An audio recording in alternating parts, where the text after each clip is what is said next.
Hello and welcome to Filling in the Gaps. I'm Justin. I'm Dan. Here on Filling in the Gaps, we talk about puzzle games and puzzling movies. Today we're going to talk about The Hex. Dev and Pub, Daniel Mullins games.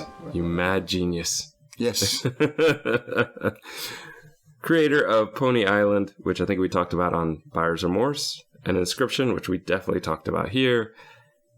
It's another great game. It's a game that, again, takes mechanics and ideas from other games, makes it new, makes it something different, shows us that he could very well make probably hundreds of very cheap mobile games and make his fortune that way, but instead he chooses to do these sort of artistic, interesting, subvert expectations in a good way kind of story that connects, as we're going to get into. There's minor connections to Inscryption. Recent and overall very positive. It is $10 a base, but it's from 2018, so it definitely does hit sales. I think this is one of those that kind of every sale it is on sale. Yeah, and I think you can get them as part of a bundle now as well, which is good. This is one of those games I think is just going to be worth it anyway, but certainly on sale it's going to about hit our $1 per hour. I think it's about 5 hours. Yeah, I don't know why. Maybe I farmed this for cards, but my first playthrough is 9 hours for this. I'd be surprised. I think you either were farming for cards or you left it running while you were doing something else. I forgot. Maybe.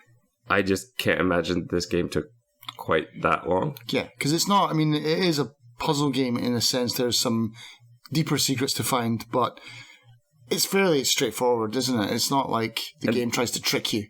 And some of the deeper secrets, as far as puzzle stuff, you were really looking for this time. You didn't. Yeah, really you can't. Well, actually, you can't find them unless you finish the game. So, oh, really? Yeah. Okay. I have not found those, so I'll be very curious to find out what you discovered. Mm-hmm. I'd like to discover my notes. I know I took notes for this, man. Well, you want to take another quick look around? Maybe. Are you sure you don't want us to record the other one, and then as we're doing that, suddenly it'll hit you as to where you... No, honestly, if it's gone, it's gone, but maybe I didn't. Maybe I'm just imagining it. This is a keyboard and mouse only game for controller people like me. It's not bad, though. I would say there are some of the games where I was just...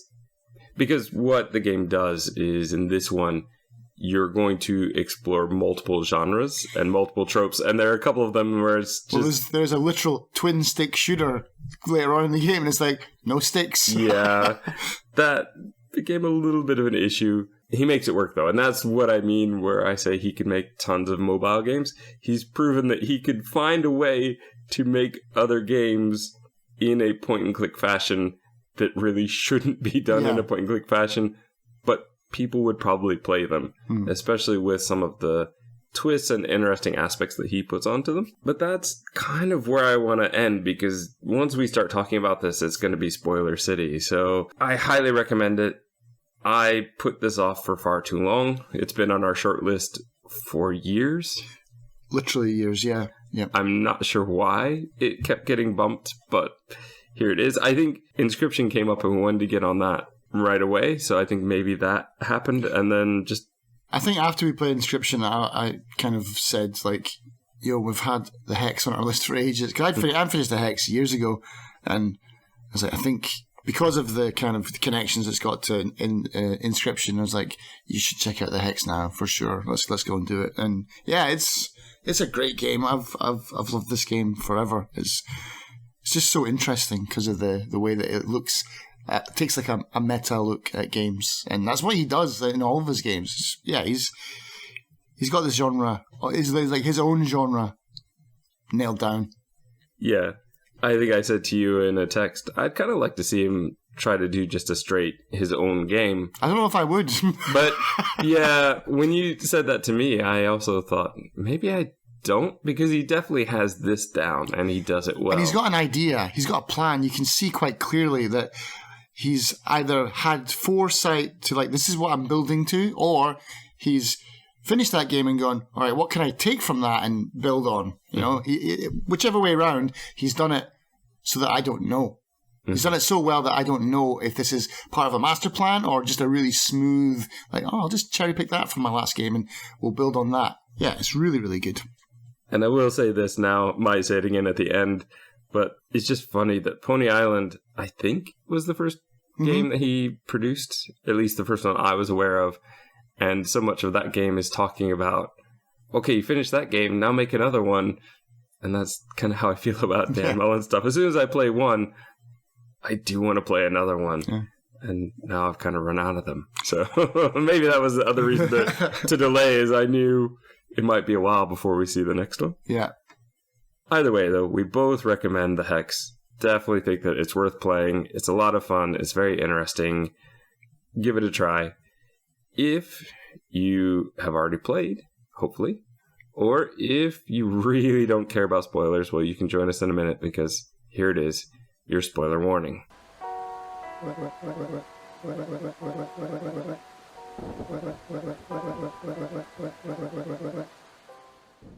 The game begins with a storm raging in a forgotten part of the video game universe. We enter a bar. I think it's called the 6 Pints, which is interesting given that we have 6 characters. And the game's called the Hex. A phone rings. We play as the man behind the bar who's in a wheelchair. As I said, there are 6 patrons. So not 6 people in the bar, but 6 patrons, 6 video game characters who are drinking here. A call says someone is planning a murder, and the bartender chooses to announce this to everyone. As I was taking my notes, I noticed a very interesting thing in the fact that the pause menu will also show you the most recent bits of dialogue that have come up. This is wonderful. Because there's so many times where you just missed what somebody said, or it went just a little bit faster than you thought it would. Yeah, and you can change the dialogue speed in the game as well, and the options, which is useful. It is, though, it's mostly at the right speed. It's just occasional times where it's a really long bit. Yeah, you can speed it up though if you want. If you want to, if it's too slow for you, you can actually just take this three speeds for it. Like, that's great. We then, as the player, become Super Weasel Kid, and we walk around. I have no idea who this one is supposed to be based on. No idea at all. But actually, I get the idea that it's meant to be like Sonic, but the level is nothing like Sonic. No, it's more Mario than... It's like a mashup of the two, isn't it? Yeah. I think that's the idea, yeah. I noticed there's an elevator and there's a kitchen, but we can't enter those. We have to go around and talk to everybody. That is what the bartender tells us. Hey, kid, go talk to everybody. Find out their story. You're the only one I trust. Rust, a man in green, says he plans murder. 3, in fact. Which has to do more with like who he is as a character and his game than, oh, he's planning to murder somebody in the bar. Yeah. It's like he's still stuck in the game. The blue armored space marine, Lazarus, says we aren't supposed to know each other. So it's, again, this weird meta thing of they all come from different games, so they're not supposed to know each other, but they're all here. So, of course, they would. But we will find out, I mean, we're in the spoiler section now.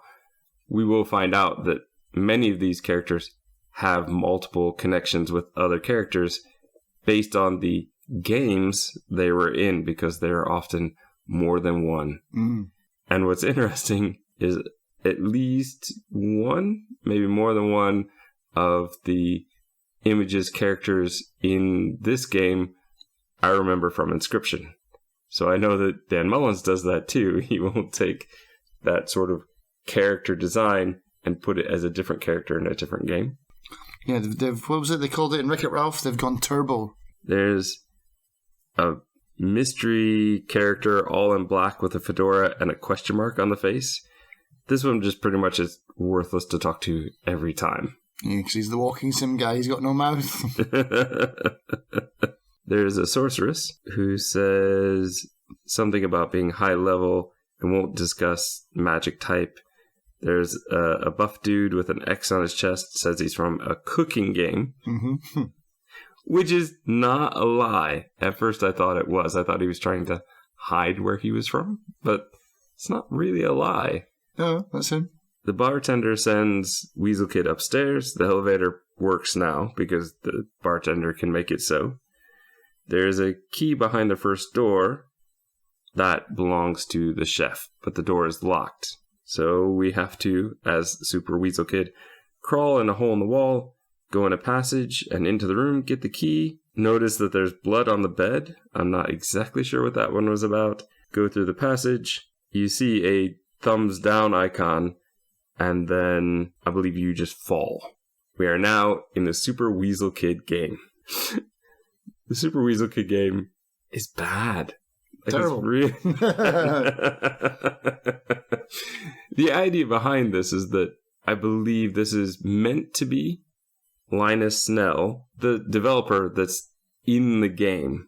We find out later it's not, but this is his first big hit, that's for sure. And I kind of have trouble understanding why this would be a big hit. This is such a stupid game. I think it's just because it's like the whole it's made by a single developer and it's his first game and he's a kid and stuff like that. So Steam is all over it. Like, yeah, it's great. Yeah, I suppose so. But the game, it's not exactly a great game, is it? It's cute. Yeah. But the thing is with this game, you can't die. There's no lose condition. Yeah. So you basically platform around, and from here, I think right at the beginning, you meet your friend, Mr.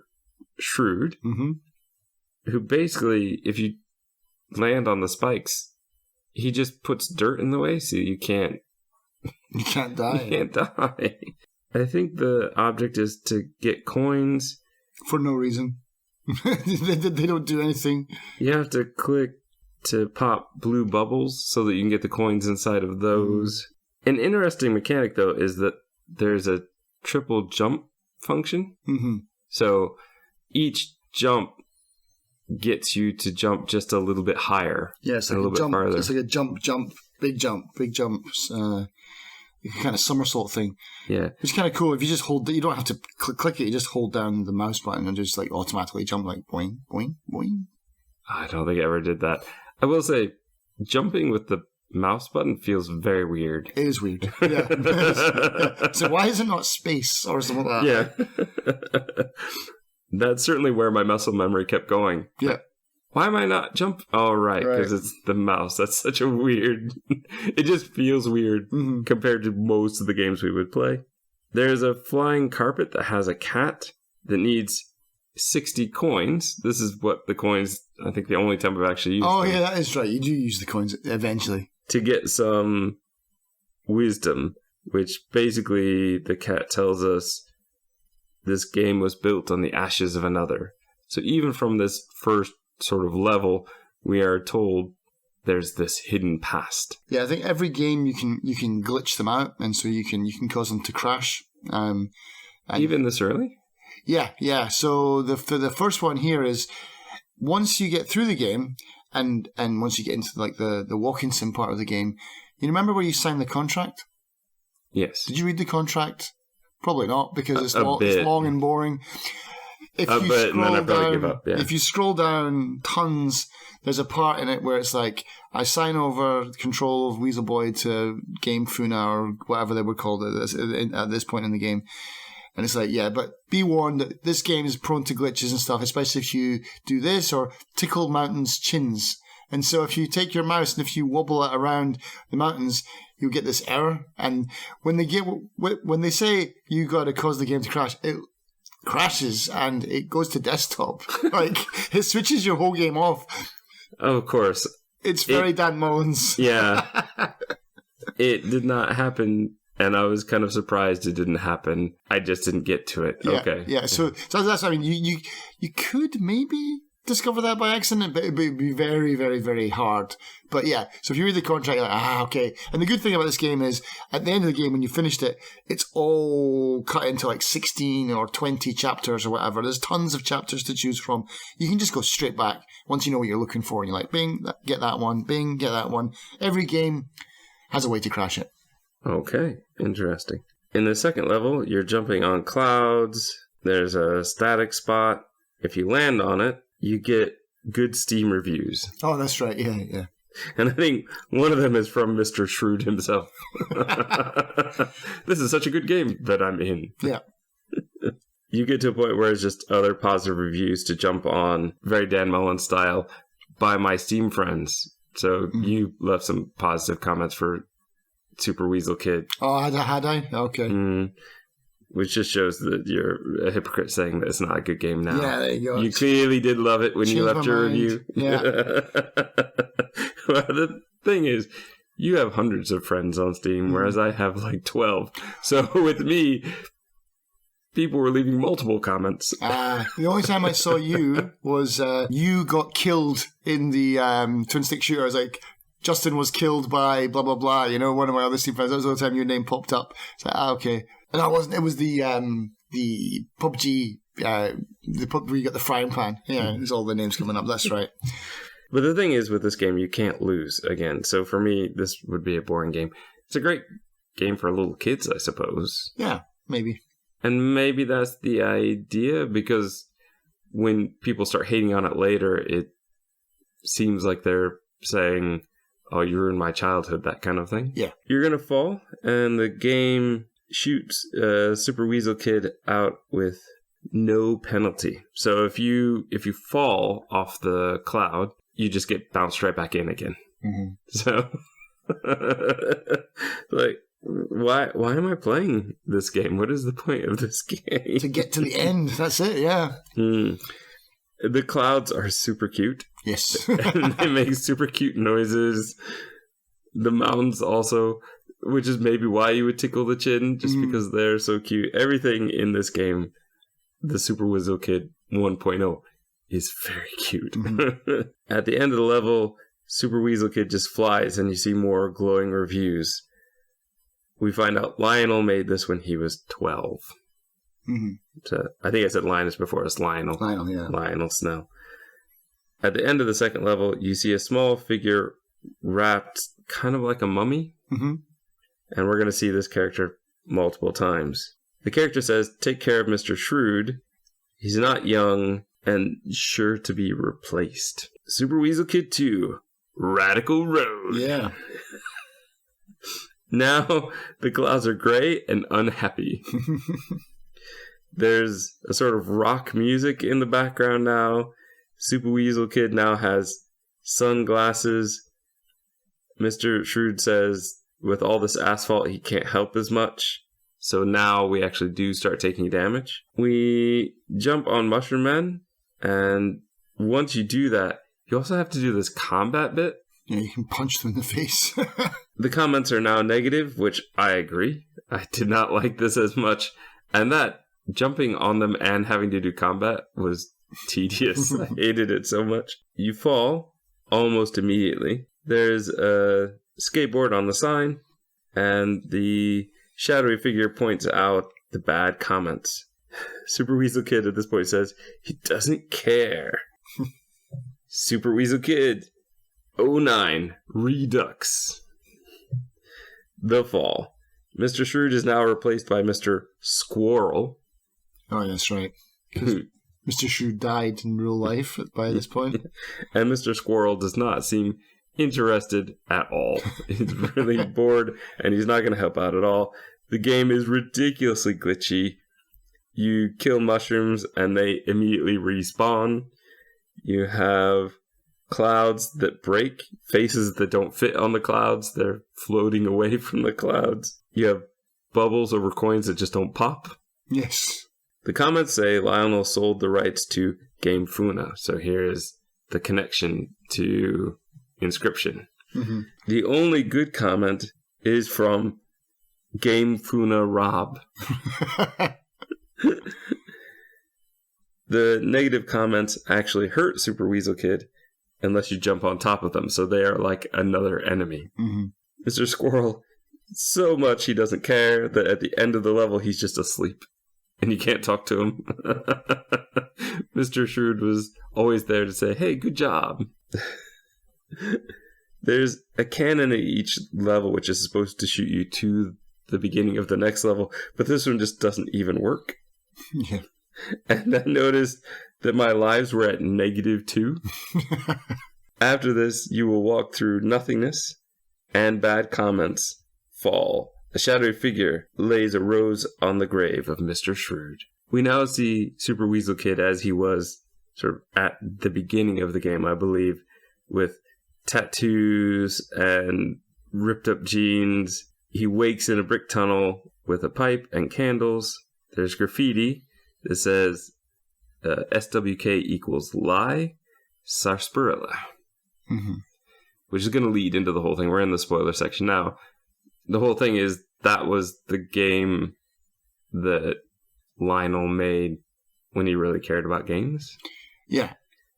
And that it seems, as we progress into this, that the idea is he sort of bought into his own hype, I guess. Yeah, he's not a nice person, is he? No. Which they do very well. They play that very well. It bordered on I was about to just not want to finish. Mm-hmm. And just when they hit that point, it's like he knew just when to like cut it. Right. But that's the thing. Sarsaparilla is going to be the hidden thing that we're going to hear about many times throughout the game. I found a glowing rocket that apparently was an escape pod. Super Weasel Kid says Jeremiah got out all right by the looks of it. Not exactly sure who Jeremiah is. Do you know? No, I didn't find anything else about Jeremiah. I worked out who the other guy that they keep on talking about, like Volheim or something like that. I worked out who he is, but okay, because they keep on talking about him, or maybe that is him. Maybe it's Jeremiah Volheim. Maybe he's the kind of gaseous guy that's trapped that we pull out of Chantrell's brain. Okay, we can take the elevator up to the bar. Super Weasel Kid says, if you click on the door, this key better be for something better than the kitchen after that fall. Sorry, it's not. And yeah, exactly. We find out that's exactly what it's for. We have to give it to Bryce, the character I said before that has the X on his chest. He is now our playable character. So this is where, I mean, I think I should have realized from the beginning that we went from the bartender to Super Weasel Kid. For some reason in my head I thought we were going to be Super Weasel Kid throughout the whole thing, mm-hmm. and have to discover what every character was hiding. This is better. Yeah. Bryce will recognize the teleporter, say that would be useful, something like that. It just happens to be sitting on the bar floor. You can talk to all the other characters again as Bryce. He tells Lazarus the fighting game wasn't really his style. He's a chef now. In the kitchen, you have the easiest cooking minigame ever. Yeah. You just have to turn the power on and then follow the steps 1, 2, 3, I think. Yeah. Pick up a bowl, put it in the mixer, and then put the bowl into the oven. Bake it. Done. Yeah. To make today's special, the strawberry pie. You need to take it to the sorcerer's room because she has the VIP pass or something, which includes the pie. Yeah, gotta get the pie. Yeah. On the door it says Miss Stormblaze, I think. Mm. But we will learn, I guess her first name is Chantrell. Mm-hmm. In here I did find hidden coins. I think there's just a place on the wall to click. Yeah, there's coins under the bed as well, I think, in here. The coin thing, I finally got the achievement.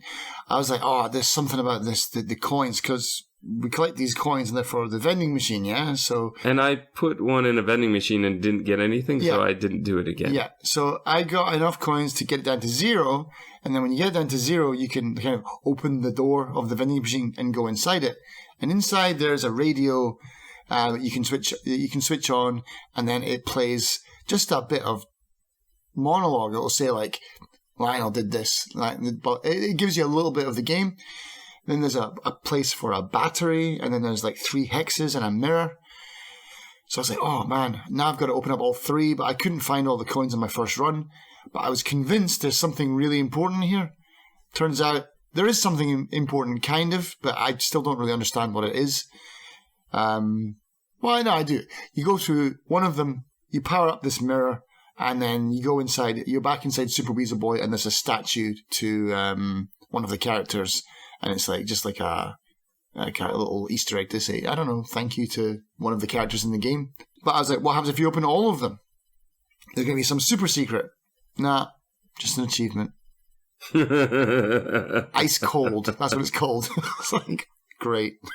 There are multiple vending machines. 3 of them. Yeah. Okay. So you have to get enough coins to take them all to 0. Yeah, something like, I don't know, 10, 12, 15 bucks, something like that. But there's plenty of coins lying around, but they're hidden in plain sight. But sometimes I was walking right past them going, how did I miss that? I think each time you become a new character, there appears to be some on the bar. Yeah. So you if you move balls around, sometimes there's coins underneath those. If you place a vase on a shelf, then the drawer underneath it will open and there's coins in there. So it's like if you interact with the environment, you'll be able to find some other coins.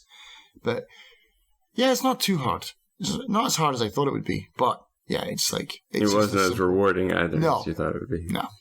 I thought there'd be more puzzles inside. I thought, definitely with that mirror thing, I was like, oh, we're on something big here.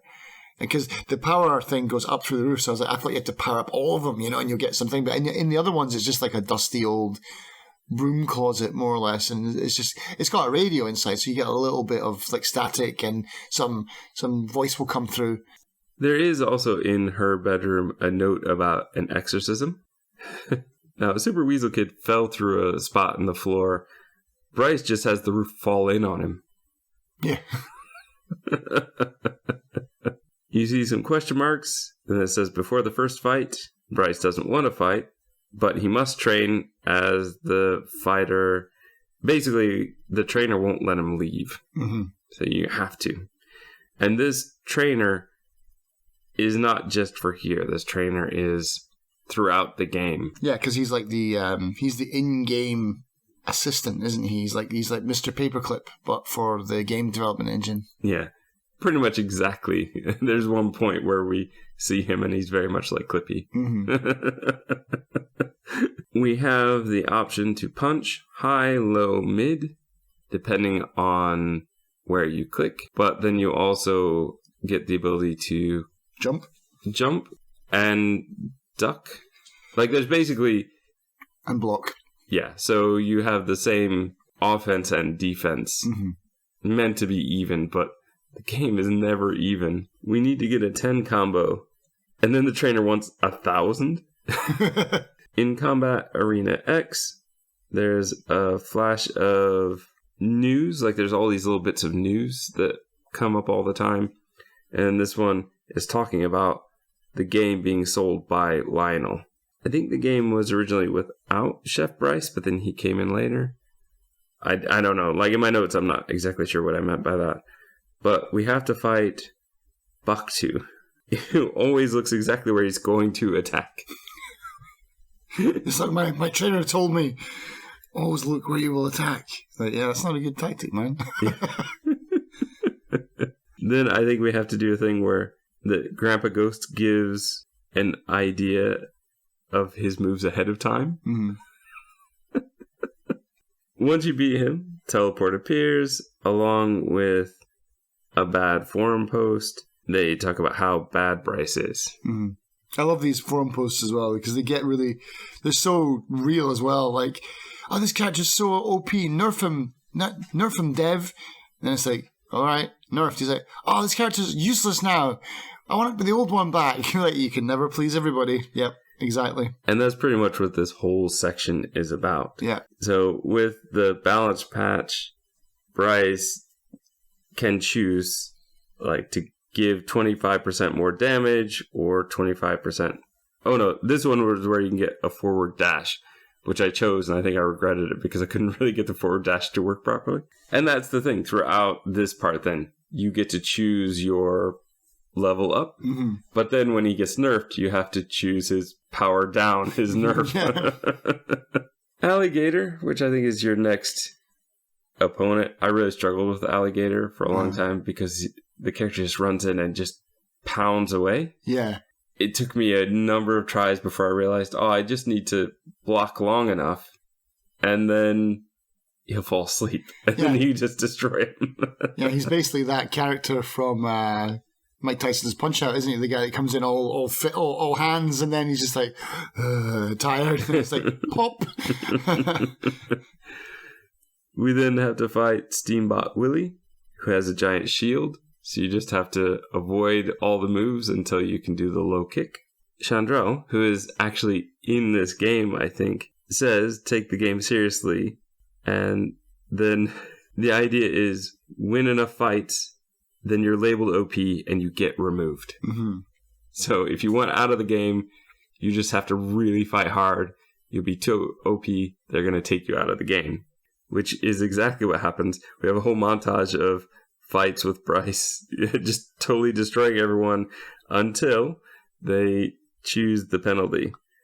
I think it was up and down are switched, and or you can be weak, 50% more damage taken, which makes it just impossible. You now have to fight Sado the Magician, who is going to reoccur multiple times in the game. Easy KO. Everything becomes godlike, starting to hit with the health bar. They swap characters. There is a section with magic hats. Yes. Where you have to follow the duck and hit the right one, which I failed at miserably many times. There's a fighting dummy like the one from the training room. You have to hit the eye when it is in the special box of the health bar. So there's like a rotating thing going along the health bar, and you have to hit it at just the right time. So it becomes not a rhythm game, but something like it. Yeah. I like Sado, though, this character, because she's just pure chaos, basically. Once you win, though, finally you get removed from the game, and then Bryce is put into Cooking Granny. A new beginning, ? Yeah. I was so terrible at Cooking Granny. I thought I was doing well, but I was like, I wonder if there's an achievement for getting all the pies, because I dropped 4 of them, and I was like, I was so close. I dropped 22. I just could not get the hang of it. She's throwing them at different levels, and I was always guessing the wrong one. Yeah. It's like there's one of those old kind of Game & Watch games, isn't it? You got like 3 levels, and then you've got to put the pies out at 3 levels, and I like this game. But yeah, I dropped 4, and I was kicking myself. Did you find out if there is an achievement? No, I didn't look it up. The trainer from before enters and says, Gamefuna owns Combat Arena X now. Bryce has to go back. I think he makes us hit the granny, if I remember correctly. Or maybe he does. He does. Yeah, you're right. Yeah, it's by accident though. Yeah, she kind of gets in the way, and then he's like, "Look what you've done," which I believe makes Bryce banned from the game. I can't believe you hit the granny. What a terrible guy. There's a static screen. Bryce walks down a dark street. There are windows that have, I think, news behind them at this point. And then there's a new game where I have no Bryce because he hit the granny, I guess. Yeah. Even though that wouldn't have happened in game. This is sort of like you were saying before, the Wreck-It Ralph. It's sort of the things that happen when the game is not on. Right.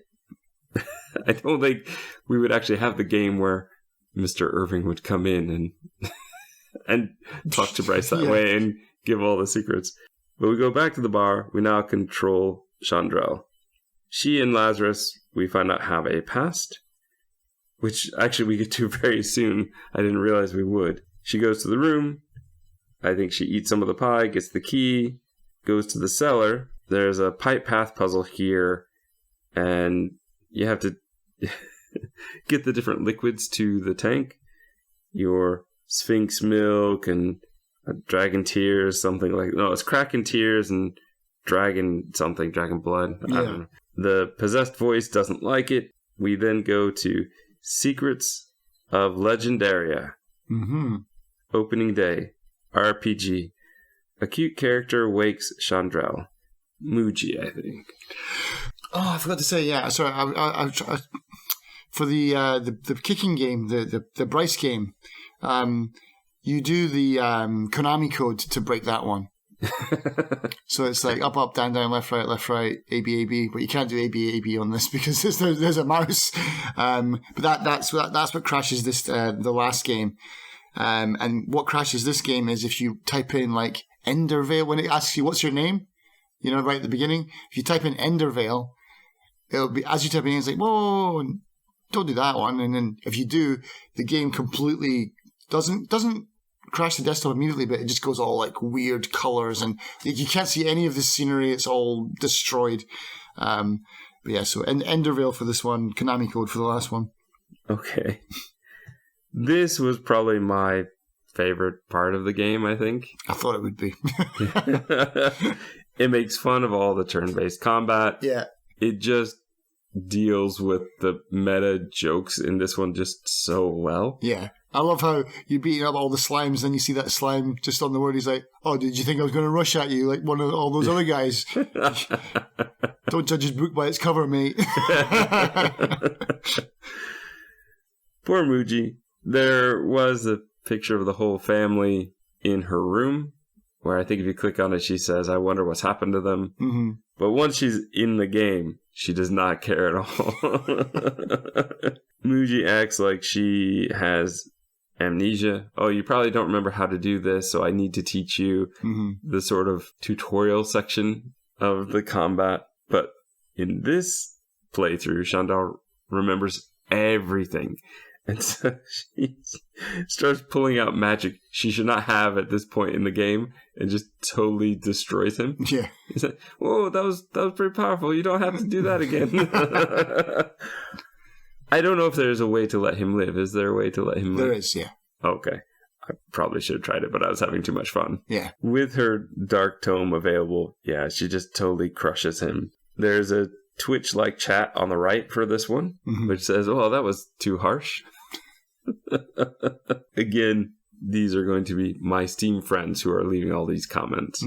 We gain 5 gold and 50 XP. In the shack, we see Valamir. The thing that we're going to find out is possessing her. It was his Dark Tome. He's the one manipulating the meta of this game to say, don't you want out? Here's what we'll do. We need to get Valamir the 3 orbs of power to guarantee that there is no sequel to this game. We're going to fight, like you said, 2 slimes. We, again, get to start leveling up our character, so you can choose more mana or more health. I typically, in this game, went for more mana, because that seemed to be what I was running out of. In town, there's the slime mad because we're prejudiced against him. There's the kid waiting for his dad, Muji. You're going to have a long wait, kid. Sorry.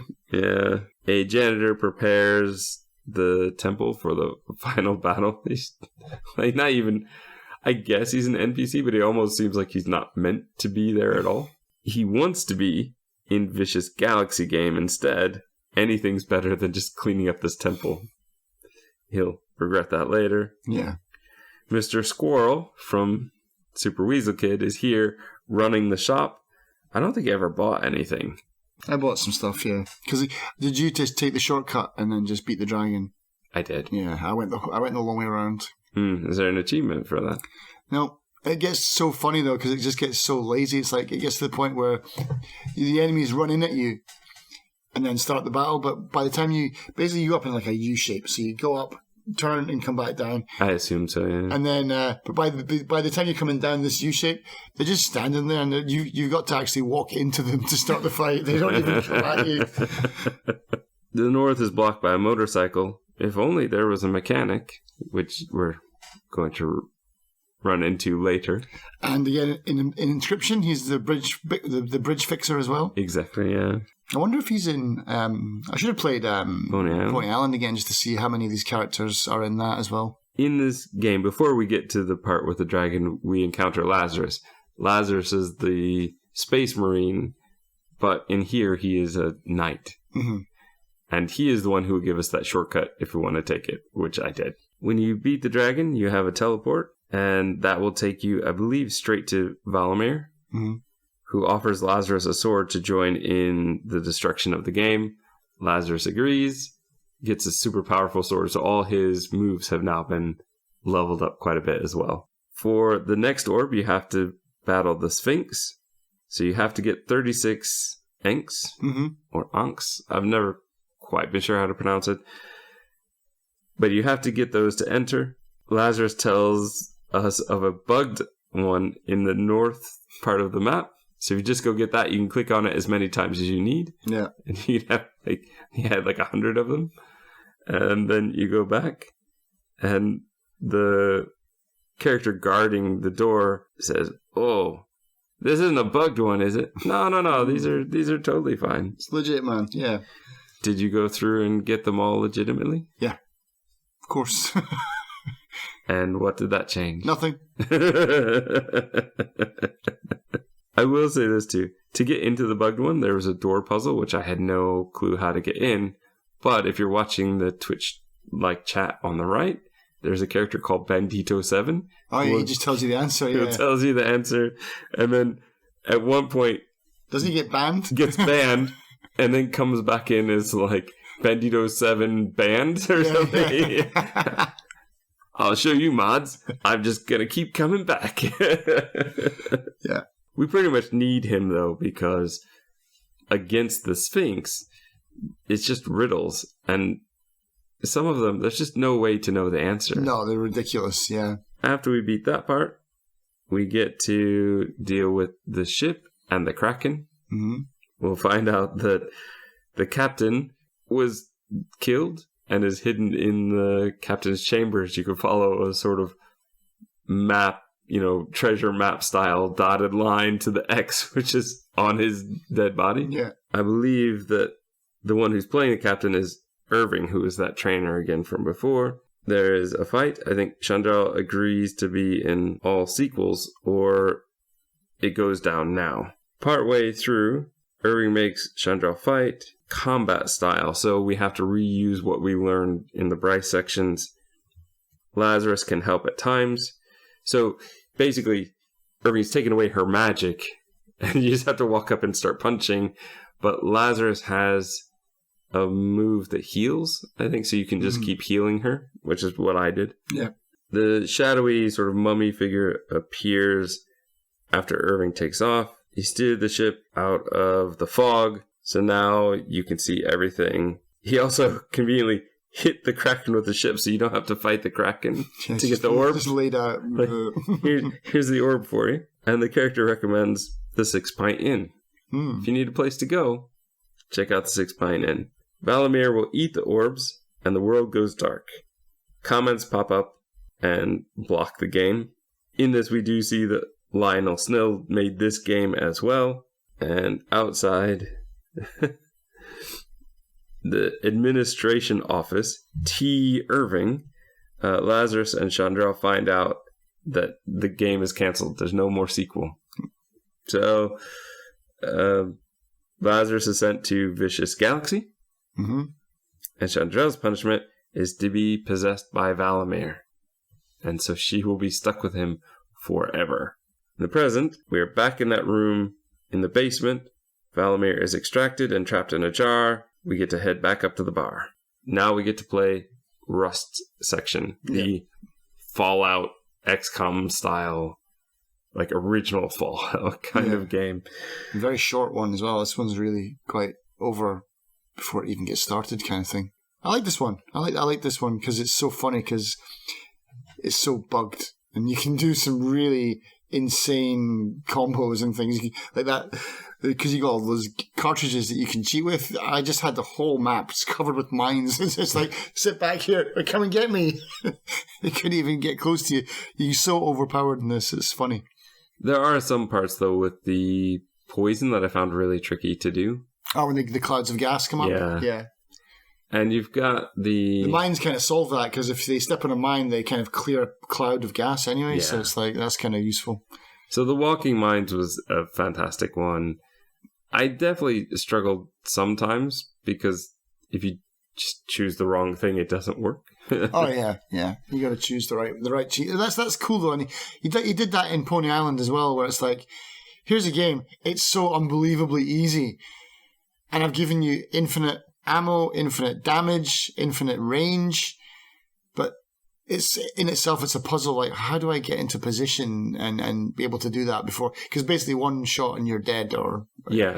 And that's the issue with some of them. They have tricky things that happen, and for some you don't want the mutant side character to die, so you have to make sure that that doesn't happen.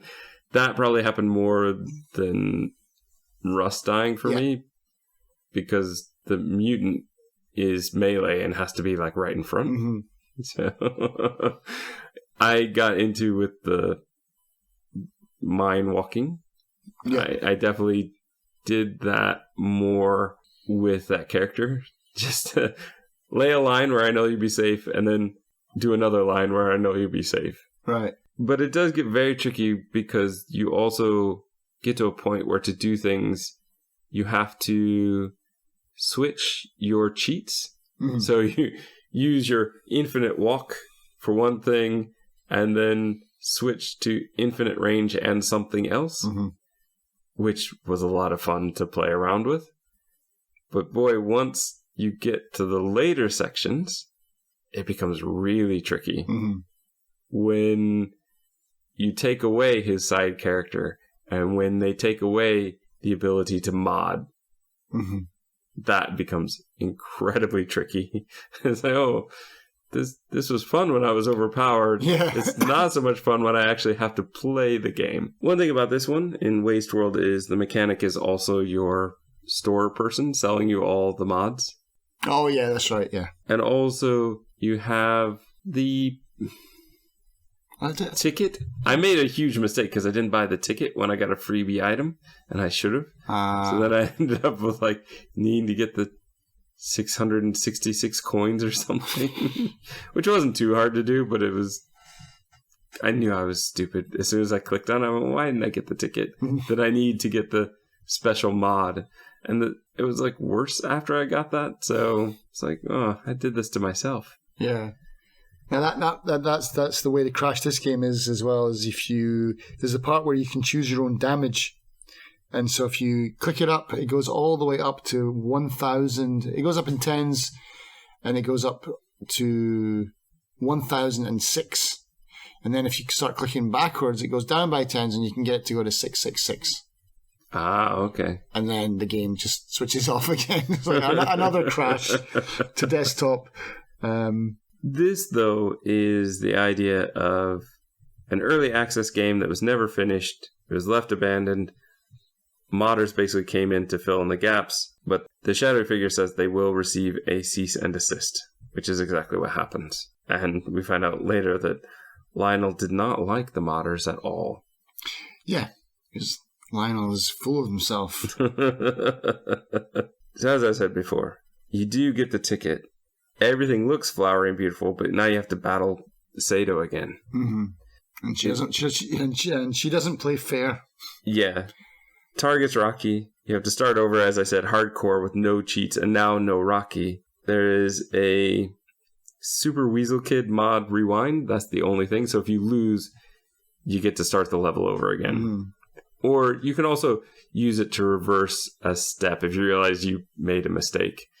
But the first one of these I just found really tricky to do, because it feels to me like you have to move him in just the right spot every time. And I think, at least to me, it felt like you had to take at least one hit, or else you weren't going to make it through. Mm-hmm. Russ now goes to Super Weasel Kid 1, and he's shooting the coins, because he doesn't jump, so he shoots the coins down. If you fall on the spikes, the corpses you leave behind will allow you to jump across. Yeah. Get out, you shoot Squirrel, and then you play as one of the raiders now. Sato pretends to be Rocky, which I think at this point we find out is Rust's son. Mm-hmm. You get to be Sato and kill Rust, and then under the wasteland, out to the shadowy figure, who removes the garb. We see the green guy with mushrooms on his face. Mm-hmm. Is this meant to be the same as the one in Inscryption? I think so. He says you can't save Rocky. Lionel already decided his fate, but you can help someone else. There's an R and then a dash, and it says, "Don't say my name, stick to the script." This other interrupting voice is interrupted at the door and says it is Lazarus. One thing I didn't talk about that I would like to is getting into Rust's room, because there was this whole puzzle of... the holograms. The holograms. So with the holograms, they're leading you the way, but if you hover the cursor over them, then whatever they're projecting will be blocked. Mm-hmm.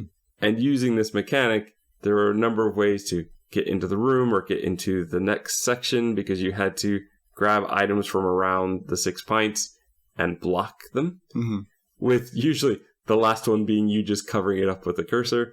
I really like that. I didn't know what was going on at first, but it was a lot of fun once I realized exactly what was going on. Yeah. And I think also at this point you can get into the kitchen and sort of see the behind the scenes thing. You can't get into the armory yet. You need Lazarus to do that. Mm-hmm.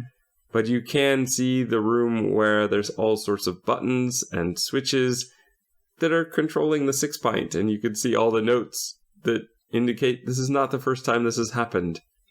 The special key lime pie, which the bartender at some point said, "What? The special's not key lime? Oh, you're talking about an actual key. Okay." Yeah. Because the bartender is very aware that this is not the first time and that there are all these things.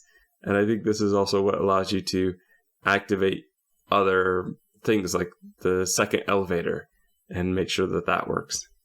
Yeah. It's like this kind of control room behind the scenes, isn't it? Yeah. Lazarus is sent now to the armory. Mm. That room we couldn't get into before to get a gun. We come out and we see Irving shoot him. Mm. Vicious Galaxy 2. Or something like it. Team of 4 on a ship, about to go on a mission. You have Muji Jr. is part of the group. Mm-hmm. There's a man in gray who was our hooded, shadowy figure from before. It's a top-down shooter with just waves of enemies. They leave the ship and enter the halls. You get, for each section, a different gun. So you get a shotgun from Junior. You find Jeremiah's body. It has a mind control drone on it, like from Wasteland. Yeah. This is like the Hotline Miami kind of game, isn't it? Mm-hmm. Good soundtrack as well. I like the music for this part. In a different section, you get to be a sniper. I really like this, but I hated it at first because I didn't understand how it was supposed to work. Yeah, it does eventually tell you, but it's like the first time I was like, I can't see anything. Yeah. Like... I had to go to a walkthrough to figure out. Oh, really? Yeah. No, they tell you eventually, because I was like trying to aim, and he's like, oh no, he says, if you walk as you would, hold down this button and walk as if you're going, and then your target will extend out. I'm like, oh, okay, thanks for telling me. Maybe it said it and I missed it. Yeah. Maybe I didn't. If you missed it, then you're screwed, because there's just no way that you would work that out. It's really unintuitive. Yeah.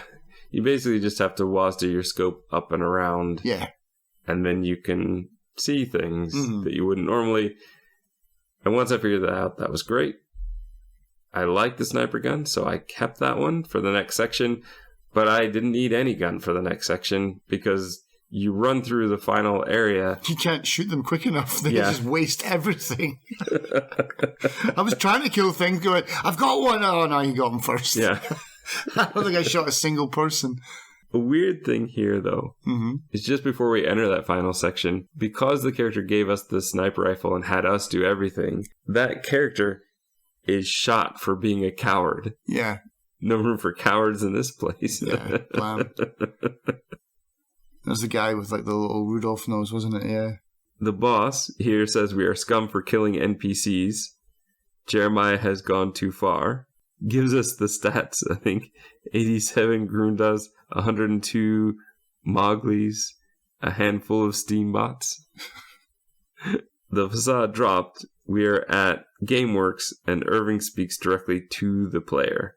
Lazarus speaks to Super Weasel Kid. Did you find the right column? Below GameWorks, a few minutes ago, we are now Super Weasel Kid, who is snuck in and playable. We have to plant a bomb, which honestly I was not sure I was planting in the right spot, but I was lucky it worked. It works, yeah. We wake as Lazarus. Junior is dead. We need to destroy 3 orbs to get the elevator working. Switch between the sort of compressed darker color world and the bright world. So this is a really fun level of going between, I say kind of like 2D and 3D, but that's not really the way it works. It's more going from side scroller to like top down. Mm. And it allows you to interact with different things. Another slime is here to tell us we're prejudiced for wanting to kill it. Yeah, I'm on vacation.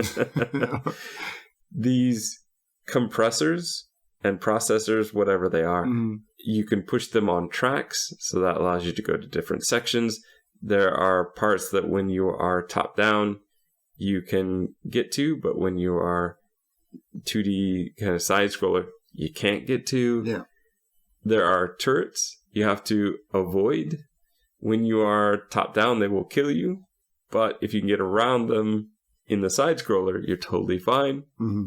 And one of the best parts was, for me, a turret where there was a whole bunch of enemies. Yes. But if you swap to the 2D mode, it will still sort of track you, but it can't hit you, but it will hit all of the enemies around so that you can destroy that orb and power up the elevator. I think you get an achievement for that.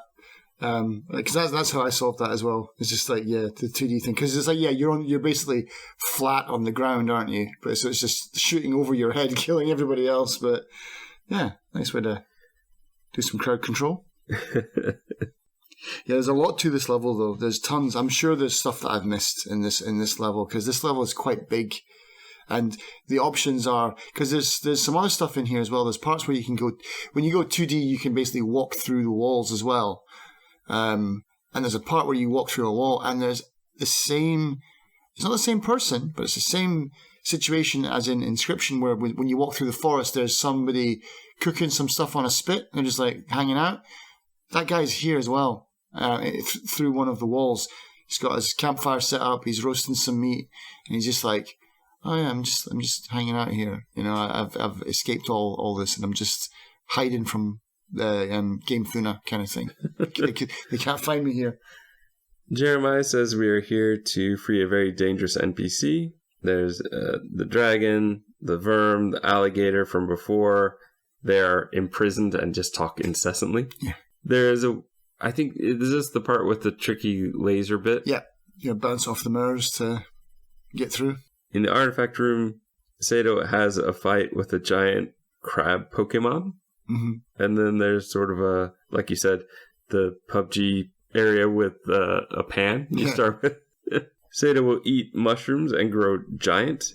Boss time, where you have to deal with the hands, and you have to shoot them to keep away, and spiders that will come out of Sato's mouth. Mm-hmm. Once that's done, you get to take the hexagon artifact and leave. A spider will crawl out of the crate. You sneak past Irving and exit. Mm-hmm.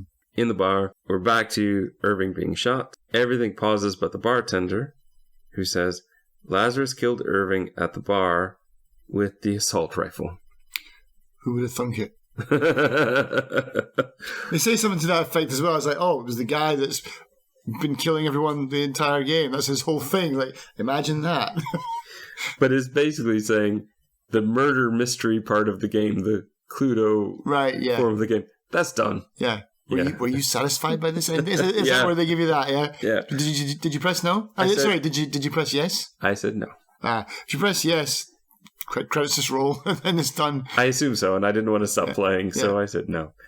But are you allowed to just go back in and do that part? You go straight back in. Yeah, you go straight back into it. Probably should have then, because is that an achievement as well? Probably. Can't remember. The question mark character now. The bartender wants that character plus the player to exit and go to his cabin. Yeah, there's a cabin off to the side of his cabin, which I'm very confused by. There's really nothing in there. I'm sure there's a secret in there, but I just couldn't uncover it. You need to power up the computer. You're going to hear Oh Susanna, and once you do that, the powering up is a fun little puzzle of a line that will connect behind the bookshelves, but the way that it looks it's going to connect is not the way it often connects. So it's almost like when you get behind the bookcase, the pipes swap, and you can't tell. So you just have to keep trying until you find the right path to make the computer power up. Yeah. The elevator will take you down to a secret basement. There are runes and a teleporter. Walk. The magnum opus. You're now a first-person walking sim. Was this your favorite part of the game? Probably. You walk forward toward a door, and the whole time you're going to get Lionel Snill talking about himself and the game. This is like a director commentary. This is very much like The Beginner's Guide. Yes. We get to see his childhood room where Super Weasel Kid was born. I didn't click on enough stuff here. I didn't realize. I clicked on the computer. I was like, oh, okay, I'm done with that part now. So I didn't get as much about, oh yeah, Mr. Shrewd was the pet and that kind of stuff. I got it from the next section, but... Yeah, you can click on the cages and stuff. Mm-hmm. Yeah. Lionel is just a very, very egotistical, just not the kind of person I would want to hang around with ever. I wonder if he was always that way or if his success made him that way. Yeah, it sounds like... I don't know. I'm not sure. Maybe. It sounds like he was always like that. Like, just... I mean, I can't hate on a 12-year-old for making a game, but... But we don't see him as a 12-year-old. No. We see him after he's done all of this, after he's made Super Weasel Kid, and he wanted to make a game with no objective, but market research said that was a bad idea. So Super Weasel Kid, and then he tried to make it better, but everybody hated that. They just wanted more of the same, but then they complained when it was too much the same, which I get. Like, a lot of those arguments he makes about the way people respond to games, I understand.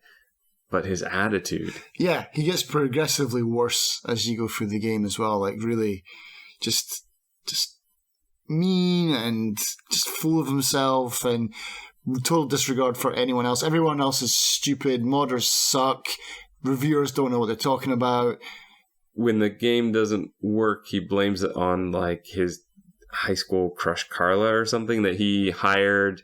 Yes. She must have been sabotaging me the whole time. Yes, yeah. It couldn't have been the fact that my programming didn't work. Yeah, he doesn't take any responsibility for his failures, takes all the credit for when it goes well. Yeah, he's just a terrible human being. But he does get his comeuppance. In more than one way. There are some maze-like sections where you need to hit the switches to unlock some pathways. Like, again, like Pony Island, they're sort of the... playing around with the idea of programming without actually doing the programming. Oh, that's right, yeah. They got the Pony Island programming bits in here too, yeah. So you have to go through and, boy, the last one. Oh, yeah. You have to go up, branch off. You get these... They're symmetrical as well, so you've got to have the right path and enough room on either side to go out, yeah. And I think the last one was 3 of them in a row. You have to get up to one box where 2 more are going to sprint from. So you're dealing with the third one off to the side with the new 2 and then doing that again and again and having to just figure out the right order. So many times I just ended up back at 0 again and had to start over. Yeah, that last one was pretty rough. When you're walking around the office, how many of the, or if any, of the tarot cards did you find? I don't know that I found any. Okay. Because when you go in, when you walk through the office, you can click on some of the monitors, and in the monitors are almost the exact cards design from Inscryption. And so you've got the janitor, the trickster or something like that. You've got 4 different cards. The oracle, that's the cat woman on the flying carpet. And then you just get a bit of backstory about each one. And so that's an achievement if you find all 4 cards. But yeah, so there's that. And this is the room. If you look behind the posters, then you'll find like Konami code, this thing. So you find a lot of the tricks to crash the games here, which is why you've really got to choose this ending and then go back and play it all again to get the achievements for crashing all the games. Although I couldn't find the one to crash Lazarus's game. Like, I don't know how to crash that one. I'll save that for a 3rd playthrough. He says that he hit rock bottom. That's when he was in the desert while making Wasteland. Miserable and hot, which we both know we've lived in the desert. He was unfocused. He would sit staring at the screen, not getting anything done. He would do a little bit of work and then reward himself by allowing himself to read comments, which just made him feel bad. And he just put himself in this awful spiral. But again, the modding community came to save the game, and he stop that from happening. So he basically destroyed the joy that people got from what he did start. And what he didn't finish. Yeah, exactly. He's very confident that his garbage game walk will win awards. But I will say this. This was the part for me where it was about to go too far. I was tired of listening to this guy. Mm-hmm. Yes, he's a very unlikable character. And just as that was about to hit the point where I'm like, okay, I'm going to stop playing, the shadowy character pops up and says, he goes on like this for a while. And then just cuts you to this awards section where, yeah, you can go get the award, I suppose. I didn't do that, though, I think, because I had been told by one of the characters in game there's a secret way to the left. Just before you go through that final door, go to the left, and you'll be able to go to a secret area. Yeah, you can basically finish the game normally again, just by walking through the door as Lionel would want you to, or you accept the award, then you double back, and then there's like a glitch in the hand railing, isn't there? That you can walk through. And here you get to play Root Beer Tender, Lionel's first game. Mm-hmm. The tender is Reginald, who we've seen already in the game. There are basically 3 counters. We have to quick fill and send them down the counter to the customer. Isn't that already a game? What's it called? Tapper? Something like that? Like Beer Tapper or something like that? There is a game that this already exists, a Nintendo game. It's possible. Irving interrupts the game and stops Reginald. We find out that Reginald is the bartender, which is why we've seen him before. He basically breaks Reginald's legs, which is why he's in the wheelchair after this point. Well, you'd think in the Matrix there are no rules. It's like you just get that fixed. But no. In present, we go to the attic. The hexagon glows. The 6 characters are all around. And we do a sort of seance or magic ritual. Mm-hmm. This allows Reginald into the real world to strangle Lionel. Yeah. Dan Mullins. Dan Mullins gets his comeuppance. I don't think it's Dan Mullins. It is him. Is it? Yeah, he's the actor. Okay. So I thought you meant it was meant to be him. It's Dan Mullins playing Lionel. Oh, okay. Yeah. It's a great ending to a great game where, again, used so many variety of different styles and genres in a way that it's not normally done and probably not the ideal way to do it, but clever that he could make all of those genres work with just point-and-click mechanics. Mm-hmm. And again, like you said, hiding so many things throughout. Yeah, there's tons of secrets. There's so many secrets. And in fact, there's one other one that I did not solve this. I'm not taking no credit for this. This was all down to Reddit and a kind of ARG, because Dan Mullins loves his ARGs. So there's another game on Steam that you can find. It's by a developer called Carla51, and it's called Beneath the Surface. And it's a fishing game. And what you do is you're ice fishing, and you put your pole into the water, pull up a fish, you get some cash. There's 3 things to upgrade. You can upgrade your the type of hook you've got, the rate of speed, because you go pretty deep by the end of it, and the depth of your line, right? And so you fish down. I think the max is like 250 meters. It takes quite a while. It took me 40 minutes to play the game. It's free on Steam. You can pick it up.